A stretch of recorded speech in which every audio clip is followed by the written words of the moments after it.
Movie की शुरुआत में हम देखते हैं कि एक आवाज हमें दुनिया की करंट कंडीशन के बारे में बताती है। वो बताती है पानी, ऑक्सीजन और धूप हमारे लिए दुनिया की कितनी इंपॉर्टेंट चीजें हैं। लेकिन अब दुनिया इन सब चीजों से खत्म हो चुकी है। ये बात नैरेटर भी जानता है कि सूरज डूबने के कितने दिन हो गए हैं और बिना सूरज के कितने दिन हो गए हम पता नहीं लगा सकते। कुछ साल पहले लोगों ने सारे फॉसिल फ्यूल का इस्तेमाल कर लिया और अब वो अपनी जरूरतों के लिए सोलर एनर्जी पर डिपेंड है। नैरेटर उन लोगों पे हंसता है जो कहते हैं कि क्या ही हो जाएगा, सूरज कल निकल जाएगा। लेकिन ये सच नहीं है, ये सच नहीं है। सूरज पूरी तरह से ढक चुका है और लोगों के पास फ्यूल का कोई भी सोर्स नहीं है। उस दिन की बात करते हैं जब ये सब शुरू हुआ था। ये कहानी चाइना की फ्यूचर की है। यहाँ सब कुछ पूरी तरह सोलर एनर्जी से चलता है। अब हम देखते हैं कि एक जवान लड़का जिसका नाम येंग है, येंग को एक फ्यूचरिस्टिक आर्टिफिशियल इंटेलिजेंस रोबोट ने जगाया है जिसका नाम लीजा है। येंग एक $multi-million कंपनी हेलोस में सैटेलाइट डाटा एनालिस्ट का काम करता है। हेलोस सोलर एनर्जी को बनाता है जो चाइना की 3rd-4th हिस्से को फ्यूल देती है। हेलोस की सीईओ का नाम है वेंग, जो इस हिस्टोरिकल चेंज का सेंटर माना जाता है और इसकी अचीवमेंट की काफी तारीफ की जाती है। येंग हेलोस सैटेलाइट की डाटा को एनालाइज करता है और उसको अपनी वेबसाइट पर अपडेट कर देता है। जैसे ही येंग ये करता है वो देखता है कि 7 वाला स्टार गायब हो गया है। वो बताता है कि इस स्टार को गायब होना कहीं न कहीं सूरज पे भी इफेक्ट डालेगा। हालांकि रोबोट उसको बताता है कि ऐसी deduction law of conservation of energy का पालन नहीं करती, इसीलिए ये पॉसिबल नहीं है। जब येंग अपने अपार्टमेंट से बाहर जाता है तो हम देखते हैं कि सारी गलियां और दुकानें हेलोस के बने सोलर पैनल का इस्तेमाल कर रही हैं और पीछे टीवी पर कंपनी डिस्ट्रिक्ट 4 में सोलर एनर्जी का बनाने का प्रसारण कर रही है। सिर्फ यही डिस्ट्रिक्ट बची है जिसमें हेलोस ने अभी तक अपना काम नहीं किया है। सारी जगह हेलोस का लोगो लगा हुआ है। उसी दिन येंग कंप्यूटर पे लगे अलार्म से उठता है। उसे पता चलता है कि सूरज की किरणें 15% गिर चुकी हैं और तेजी से गिरती जा रही हैं। अब रोबोट येंग को बताता है कि उसने जो अंदाजा लगाया था वो बिल्कुल सही था। येंग लीजा को हेलोस के सीईओ वेंग को जल्दी से कॉल करने को कहता है। फिर येंग वेंग से पूछता है कि उसको पता है कि आज सूरज पूरी तरह से डूब जाएगा। इसके अलावा वेंग येंग से ये भी पूछता है कि वो क्या करेगा अगर आज धरती का आखिरी दिन होगा। फिर येंग वेंग को कहता है कि वो जिंदा रहने के तरीके ढूंढेगा। वेंग येंग को एक एड्रेस देता है और कहता है कि अगर तुम जिंदा बच गए तो यहाँ आ जाना। फिर येंग सूरज को अच्छे से देखने के लिए अपने पड़ोसी के घर में घुस जाता है। येंग खिड़की पे खड़ा होकर सूरज को झिलमिलाते हुए देखता है। येंग की पड़ोसी चैनम्यू कंफ्यूज होती है कि येंग यहाँ क्यों आया और येंग को बाहर जाने के लिए कहती है, लेकिन येंग बिना अपनी आंखें झपकाए सूरज को डूबते हुए देखता है। अब टीवी पर भी इसके बारे में बताना शुरू हो जाता है और दुनिया के किसी दूसरे साइड से चांद की टिमटिमाने की आवाज सुनाई देती है। अचानक से फ्लिकरिंग स्टार्ट हो जाता है और कुछ सेकंड्स में सब कुछ काला हो जाता है। येंग वापस अपने रूम में आता है। अब चैंगम्यू येंग को फॉलो करती है और पूछती है कि ये सब क्या हो रहा है। येंग चैंगम्यू को इग्नोर करता है और लीजा से पूछता है कि अब क्या होने वाला है। लीजा उसको बताती है कि एक हफ्ते के अंदर टेम्परेचर 0 फ़ारेनहाइट तक गिर जाएगा और -100 फ़ारेनहाइट तक पूरे साल में। ऑक्सीजन धीरे धीरे खत्म हो जाएगी और धरती पर सभी जीव धीरे धीरे खत्म हो जाएंगे और धरती एक जमा हुआ प्लेनेट बन जाएगा। फिर येंग चैनम्यू को सिटी छोड़ने को कहता है और खुद बाहर चला जाता है। वो देखता है कि लोग काफी कंफ्यूज और डरे हुए हैं। ग्रोसरी स्टोर लोगों से भरा पड़ा है। लोग सामान खरीदने के लिए आए हैं, लेकिन इलेक्ट्रिसिटी कम होने की वजह से कैशियर पैसे नहीं काट पा रहा है। लाइट्स अभी भी काम कर रही है, लेकिन वो सिर्फ 24 घंटों के लिए काम कर पाएंगी। अब हम देखते हैं कि येंग एक पानी की बोतल और एक मैप लेता है ताकि वो उस जगह पहुंच सके जो उसको वेंग ने बताई है।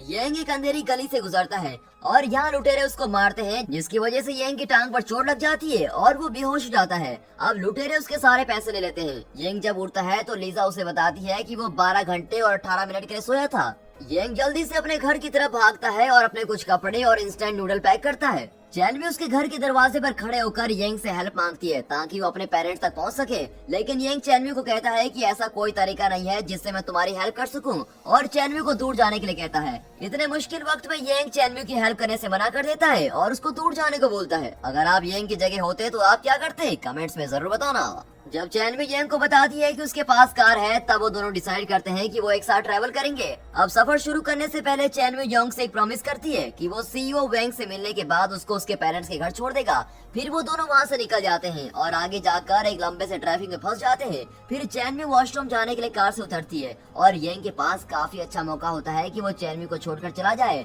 लेकिन आगे येंग को भीड़ रोक लेती है। जब चैनम्यू वापस आती है तो वो येंग से पूछती है कि वो वहाँ क्यों नहीं था जहाँ पर कार उसने छोड़ी थी। अब येंग चैनम्यू को झूठ बोलता है कि वो यूटर्न लेने जा रहा था। फाइनली वो दोनों रात को वेंग के घर पहुँच जाते हैं और देखते हैं कि वहाँ बाकी लोग भी हैं जो आग के पास ड्रिंक कर रहे हैं, जबकि येंग घबराया हुआ एक कॉर्नर में खड़ा है। अब थोड़ी देर बाद येंग की वॉच की बैटरी खत्म हो जाती है और लीजा बोलना बंद कर देती है। येंग अपने रोबोट को यूं मरता हुआ नहीं देख पाता, वो येंग की इकलौती दोस्त थी। अब चैनवी ये सब होता देख रही है, इसीलिए वो येंग को तसल्ली देती है और वो दोनों बातें करने लगते हैं, जिसकी वजह से उन दोनों के बीच बॉन्ड अच्छा हो जाता है। थोड़ी देर बाद जब वो दोनों उठते हैं तो येंग वैंग से पूछता है कि उसका क्या प्लान है। येंग को लगता है कि वैंग बिलियनर है, इसीलिए उसके पास जिंदा रहने का कोई प्लान तो जरूर होगा। इस प्रॉब्लम के लिए वैंग का कहना है कि इस प्रॉब्लम का कोई भी सोल्यूशन नहीं है, उसे यही रहना पड़ेगा जब तक मौत नहीं आ जाती। अब वैंग के अनुसार हाईली एडवांस सिविलाइजेशन स्पेस से दूसरे तारों से एनर्जी ले रहे हैं और इसके साथ ही दूसरे प्लैनेट्स में भी जिंदगी खत्म हो रही है। इस वक्त धरती उनके निशाने पर है और वो इस पर कामयाब भी हो रहे हैं।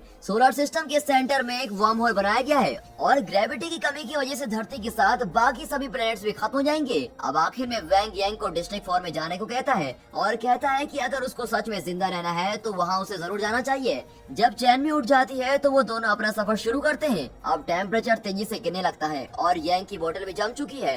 चैनवी देखती है कि एक स्पेस शटल जा रहा है। अब येंग इस पर बोलता है कि ये अमीर लोग हैं जो जिंदा रहने के लिए दूसरे स्पेस में जा रहे हैं। हम देखते हैं कि येंग फिर कार चलाता है और चैनवी को उसके पेरेंट्स के घर छोड़ देता है, जैसे कि उसने प्रॉमिस किया था, और फिर अपना सफर कंटिन्यू करता है। अब येंग देखता है कि चैनवी अपना प्लान कार में ही छोड़ गई है। अब येंग चैनवी को प्लान लौटाने के लिए वापस जाता है और देखता है कि चैनवी घर में अकेली है और वो कुछ भी नहीं बोल रही है। सारे लोग वहाँ से टाइम पर ही चले गए थे। हम देखते हैं कि फिश एक्वेरियम भी तेजी से फ्रीज होने लगा है। जब येंग रूम के अंदर जाता है तो वो चैनवी के पेरेंट्स की लाश को देखकर डर जाता है और उसके पापा के हाथ से एक लेटर लेकर वो चैनवी को दे देता है और ये सामने आता है कि वो सूरज के खत्म होने से पहले चैनवी के आने का इंतजार कर रहे थे और लेटर में लिखा हुआ था कि तुम अपना शहर में ख्याल रखना। और उनके घर में हथियारों का एक ग्रुप आता है और उन दोनों को मार डालता है।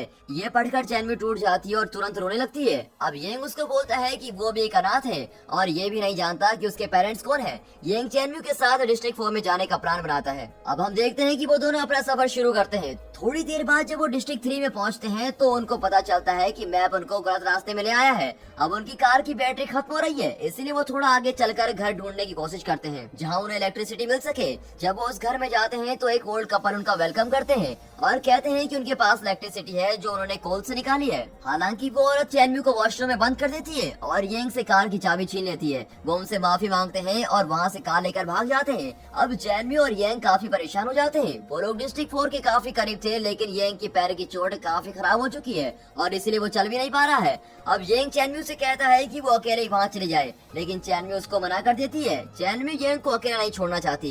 काफी सोचने के बाद वो दोनों डिस्ट्रिक्ट 4 की तरफ चलने लगते हैं और थोड़े चलने के बाद वो दोनों रेस्ट करते हैं और इंस्टेंट नूडल्स खाते हैं और उस खूबसूरत और निर्दयी रात को देखते हैं जो सूरज के बिना है। वो काफी अजीब है लेकिन खूबसूरत लगती है।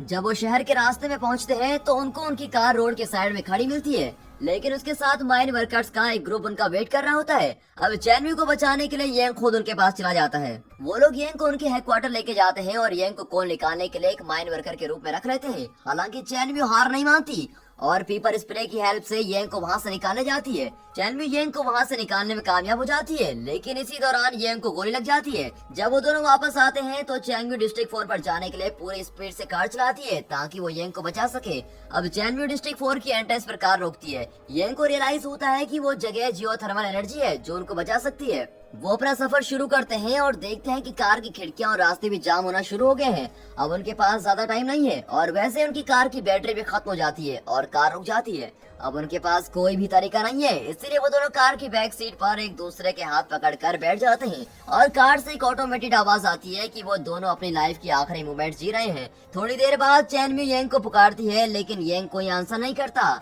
और वो रोने लग जाती है। चैनवी अपना सर येंग के शोल्डर पर रखती है और फ्रीजिंग होने के साथ रोने लगती है। कुछ टाइम बाद एक कार उनकी कार के साथ रुकती है। एक कपल उस कार से उतरकर उन दोनों को अपने साथ लेके जाते हैं। वो उन दोनों को बेहोशी की हालत में डिस्ट्रिक्ट 4 की किसी सेफ जगह पे लेके जाते हैं और आखिर में पीछे से नैरेटर की आवाज आती है कि अर्थ बहुत तेजी से किसी और गैलेक्सी में जा रही है और जल्द ही वो अपने घर पहुँचे जिसके 3 सूरज है। और यहाँ पर ये मूवी खत्म होती है।